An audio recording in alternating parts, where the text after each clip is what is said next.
Et c'est Elisabeth Lévy. Bonjour Elisabeth, bienvenue et belle année. Bonjour Cécile, bonjour Patrick, bonne année à tous. Oui, alors Elisabeth, on revient avec vous sur cette première polémique du début d'année, le drapeau européen sous l'Arc de Triomphe qui a été retiré après quelques heures.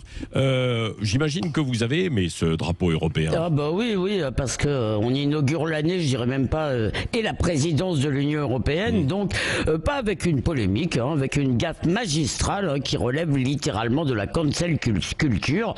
Beaucoup de gens se sont dit après, il aurait fallu qu'il y ait les deux drapeaux côte à côte sur l'Arc de Triomphe. Eh bien, je pense qu'ils ont tort.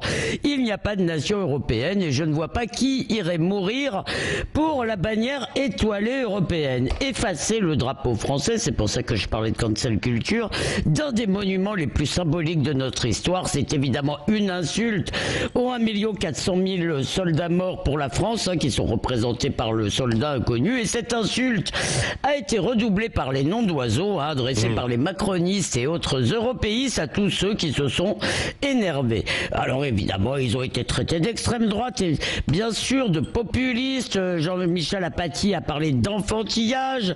Raphaël Glucksmann de nationaliste de tout poil, et Jean-Marie Dumontet, on se demande ce qu'il fait là-dedans, fait la leçon à Valérie Pécresse en la tutoyant comme si elle avait 10 ans. Bref, les élites mondialisées et fières de l'être se déchaînent contre les ploucs patriotes. Oui, bon, mais je me fais un peu l'avocat du diable, si je puis dire aussi, Elisabeth. Si on est en paix, c'est grâce à l'Europe tout de même. Ah votre boule de cristal, je la remercie, vous a dit que si on n'avait pas fait l'Europe, on aurait fait la guerre. C'est d'ailleurs ce qu'on nous raconte, mais je ne vois pas ce qui le prouve, parce qu'avec des si, on mettrait Paris sous cloche, et d'ailleurs c'est ce qu'on fait, mais là je m'égare.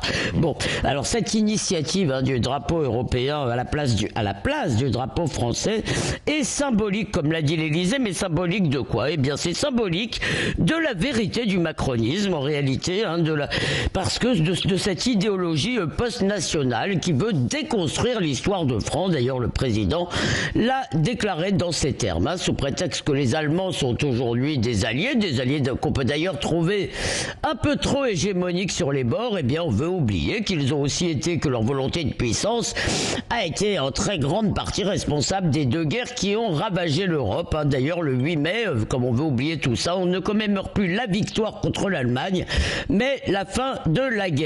Cachez-moi cette histoire que je ne saurais voir. Alors Emmanuel Macron veut instrumentaliser sa présidence de l'Union européenne dans sa campagne. Il continue à nous changer l'air de « je vais changer l'Europe » auquel personne ne croit, mais il faut lui reconnaître une chose. Chez lui, l'idéologie est en l'occurrence plus forte que l'électoralisme, car ça ne lui rapportera guère de voix. Et d'ailleurs, ça témoigne peut-être aussi de sa méconnaissance des Français, ce mépris du patriotisme qui est tout de même la grande richesse des pauvres à qui on fait des leçons de maintien est insupportable. C'est non seulement une faute morale, mais une faute politique.